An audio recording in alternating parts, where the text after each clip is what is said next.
Tonight on Business Live, as today marks the beginning of Cybersecurity Awareness Month, government assures the country's digital space is secure for investors.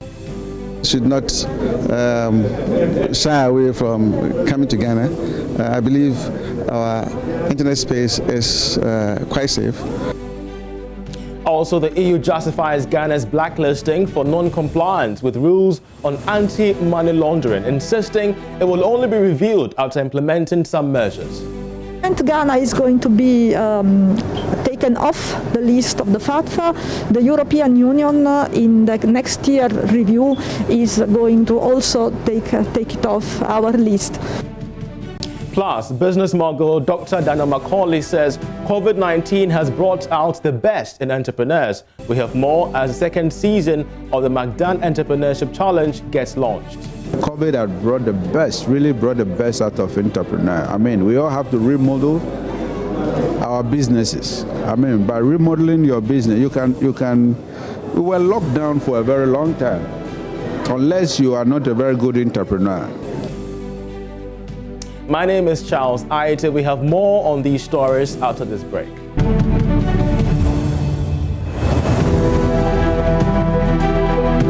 Hello and welcome back. Government has given the assurance that the country's digital ecosystem is secure for business growth despite rising reported cases. Now, the assurance comes in the wake of an increased number of fraud cases, which is around 11,000 so far, according to the National Cybersecurity Center. In an interview with Joy Business after the launch of this year's Cybersecurity Awareness Month, Deputy Minister for Communications Alex Aban disclosed that the government has put in place necessary measures to ensure that businesses are protected online. There is more in this report. This year's Cybersecurity Awareness Month, under the theme Cybersecurity in the Era of COVID-19, will be used to embark on activities to create awareness of various cybersecurity concerns. Speaking on behalf of Communications Minister Eslo Usu-Kufo, the Deputy Minister Alex Aban noted that the growing trend of internet usage as a result of the COVID-19 pandemic has increased the threat of cybercrime, but Ghana as a country is making a lot of progress in protecting the cyberspace. I believe that we are also prone to all the attacks and all the deficiencies, if I should put it that way, that the internet has all over the world.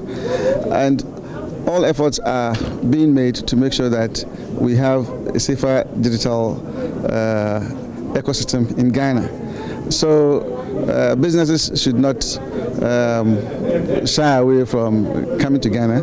I believe our internet space is quite safe, and so they should take advantage of the opportunities in Ghana and invest here. The formal opening of the Awareness Month was also used to launch the Child Online Protection Portal. On his part, National Cybersecurity Advisor Dr. Albert Enchibuesiako revealed that the country has improved upon its online policies to ensure safety for users.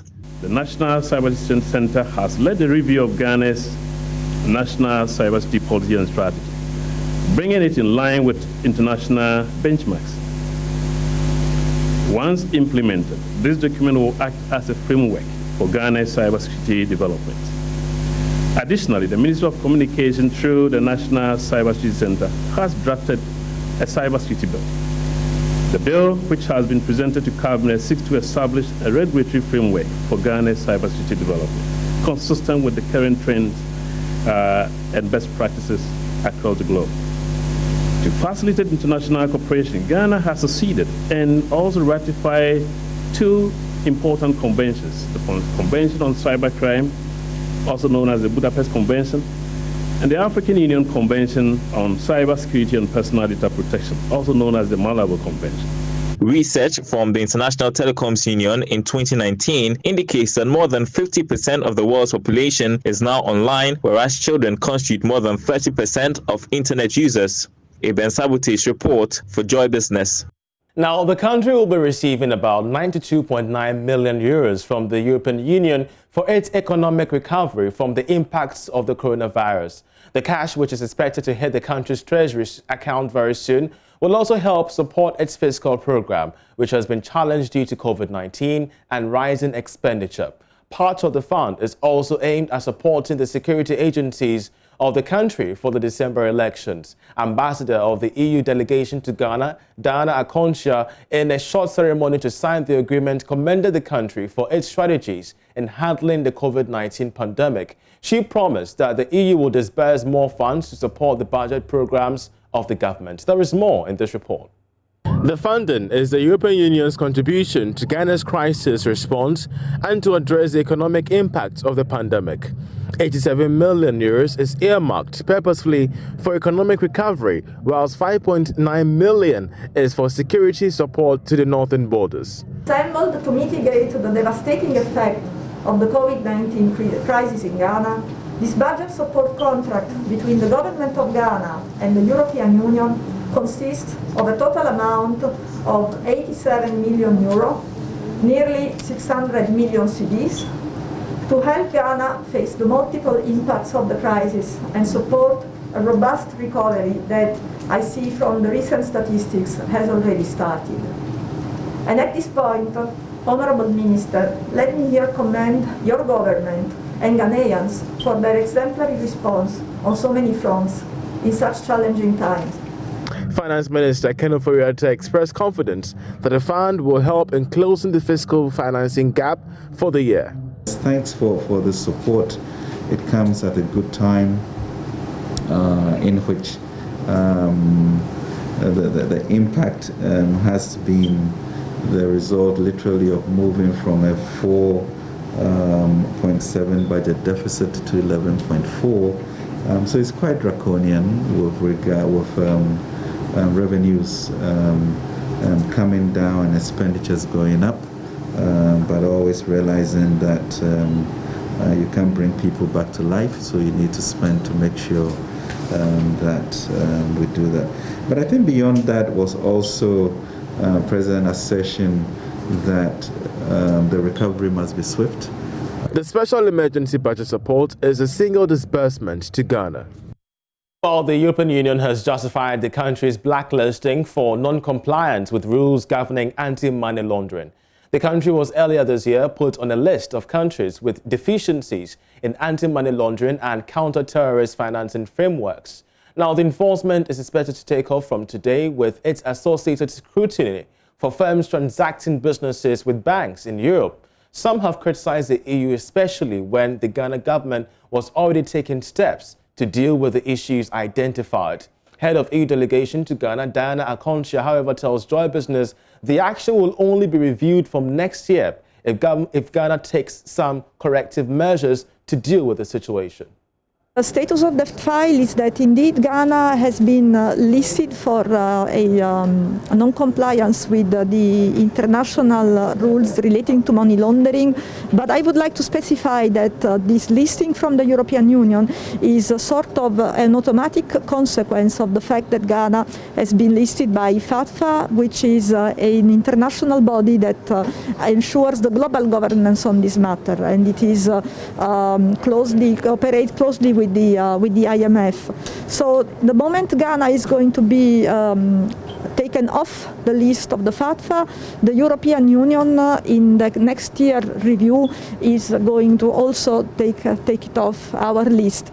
But the precondition of it is that they are complying with the FATFA recommendation so that FATFA can take them off the list. So we hope that, as the Minister said, by the end of the year, the process with FATFA will be concluded so that Ghana will be delisted, and then we can start the process in the European Union to also delist them.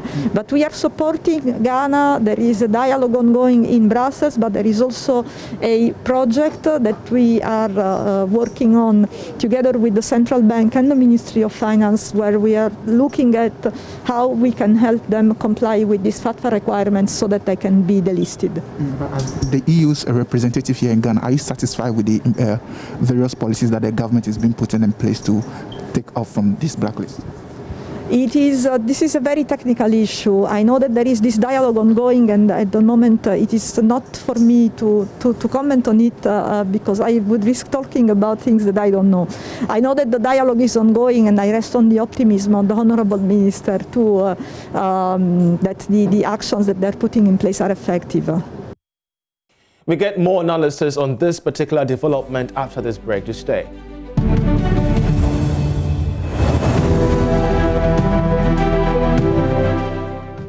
Well, as we've been, discussing on the program, the European Union has justified the country's blacklisting for non-compliance with rules governing anti-money laundering. Now, the country was earlier this year put on a list of countries with deficiencies in anti-money laundering and counter-terrorist financing frameworks. Now, the enforcement is expected to take off from today with its associated scrutiny for firms transacting businesses with banks in Europe. Well, some have criticized the EU, especially when Ghana was already taking steps to deal with the issues identified.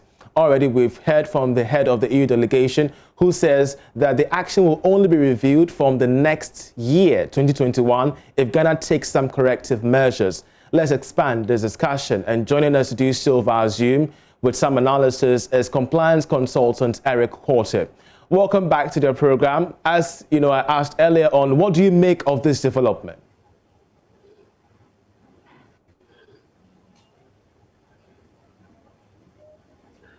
Well, it's not unexpected for me, but I'm happy because it's come up and it gives us an opportunity to sit up and make sure that our AML frameworks and systems are working not only from government level or from the regulator's point of view, but from the point of view of the regulated entities.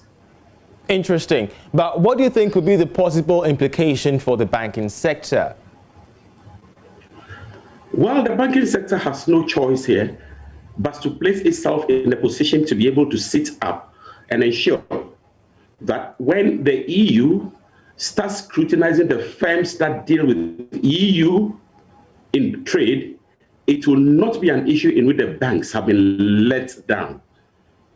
Because it is the banking industry which will facilitate international trade business between the firms in Ghana and the international community. And so it is very important that whatever step government or the regulator takes in line with ensuring that we bring ourselves back into place in the EU list, it is the regulated entities who will come out clean to ensure that Ghana is ready. Government and for that matter, regulator may be ready from the point of view of the EU and the international community, but the script you read suggests that the EU is going to scrutinize transactions involving firms in Ghana. And it's going to begin with the banking industry. And this is the time for us to realize that the time for honeymoon in the financial service business is come and gone. This time it is real business and it must begin with compliance. We're so grateful that you joined us with this analysis, Eric. We're so grateful on that. We shall be keeping a keen eye on this development to give you updates as and when we do have them. CEO of the Magdan Group, Dr. Dana Macaulay, has commended the innovation of entrepreneurs amid COVID-19, saying that it has been phenomenal. Speaking at the launch of the second season of the Magdan Entrepreneurship Challenge in Accra, Dr. Dana Macaulay explained that this new season of the challenge will be keen on innovation, positive attitude, and enterprise. More innovation this time.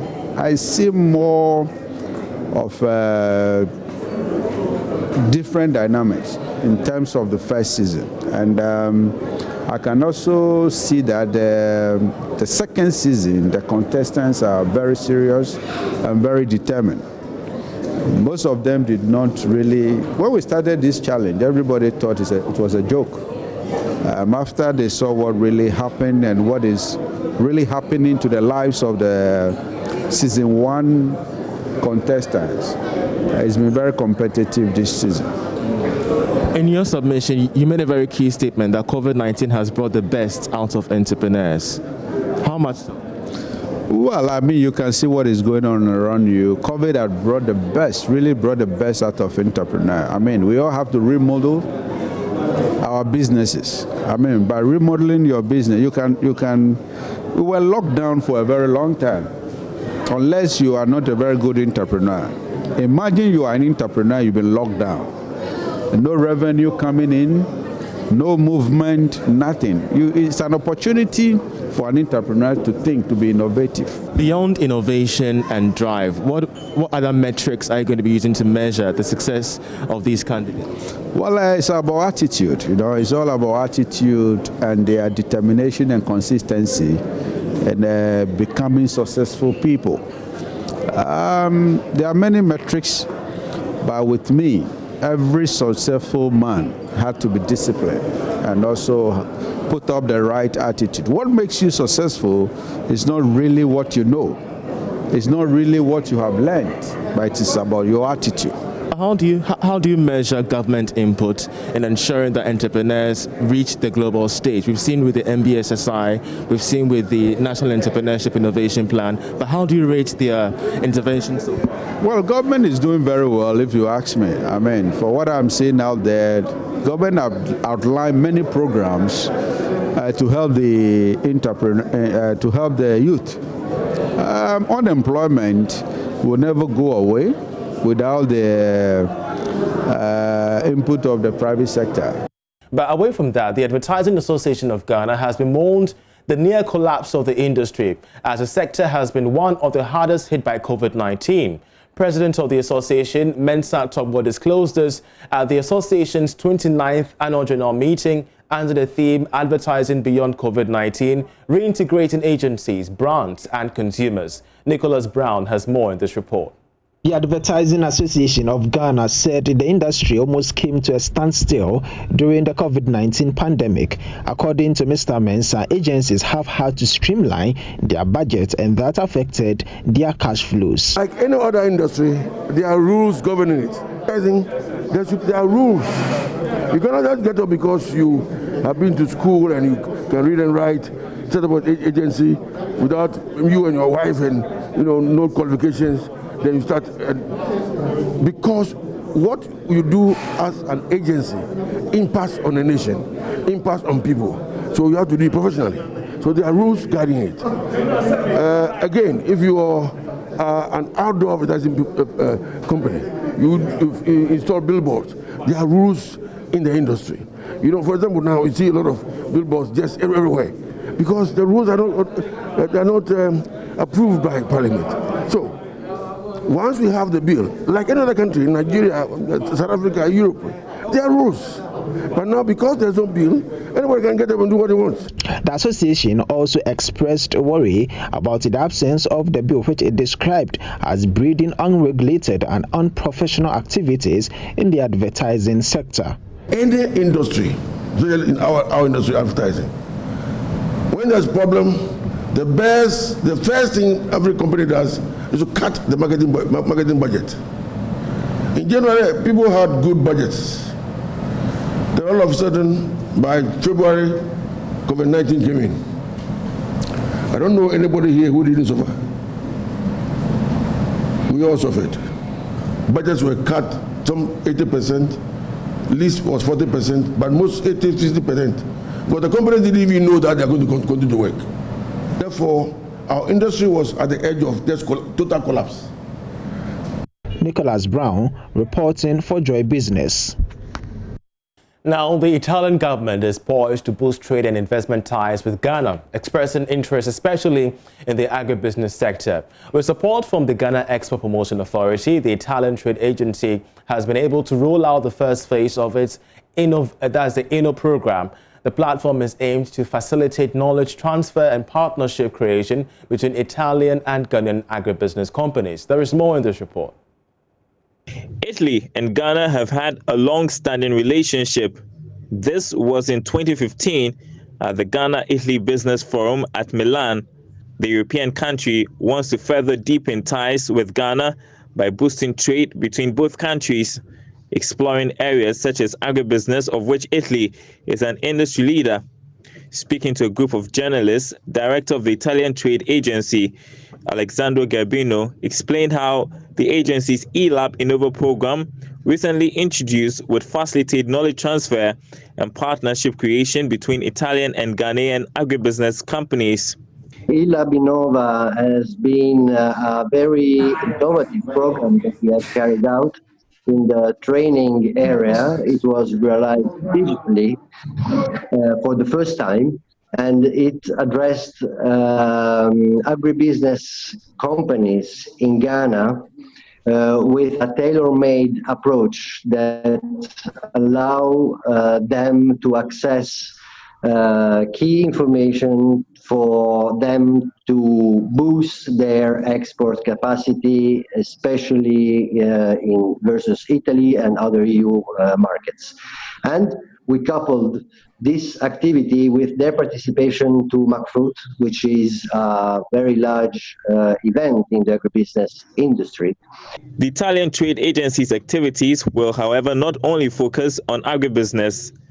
Italy's ambassador to Ghana, Daniela Dolandi, who was in the Zoom engagement, spoke about specific plans to build stronger ties with Ghana. There are many initiatives to reinforce our bilateral relations, and just to mention a few, as regards the agribusiness sector in particular, Italy has a $60 million participation in the sector of cocoa in order to support farmers to increase the quality and quantity of their production, and the program is managed by COCOBOD. We also organize delegations that come to Italy to attend exhibitions and sectorial events promoted by the Italian national industry associations. And well, in the last months, it was a bit difficult to travel, if not impossible, but many of those events were migrated in a digital environment, like the latest edition of McFruit. So those are some examples of the initiatives of Italy. Ghana's exports to Italy was $308.76 million during 2019, according to the United Nations Comtrade database on international trade. One of the biggest Italian investments in Ghana over the decade has been made by the Italian state-owned petroleum company Eni. Now, the state-of-the-art Boeing 787 Dreamliner of Qatar Airways has officially commenced a 4-weekly flight to Accra, Ghana via Lagos, making it the 4th destination to be launched in Africa by the national carrier of the state of Qatar. Here is our quick take for today.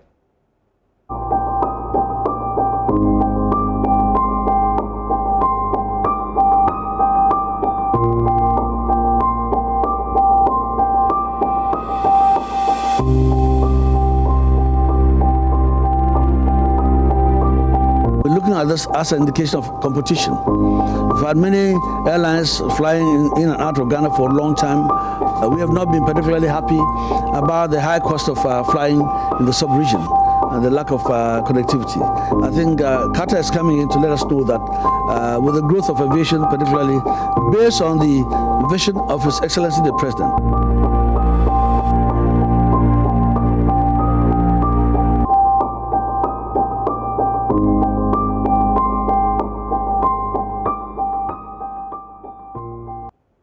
Good news there for Ghana's aviation industry. That's how we end this edition of Business Live. I'm Charles Aite. For me and the rest of the team, many thanks for watching.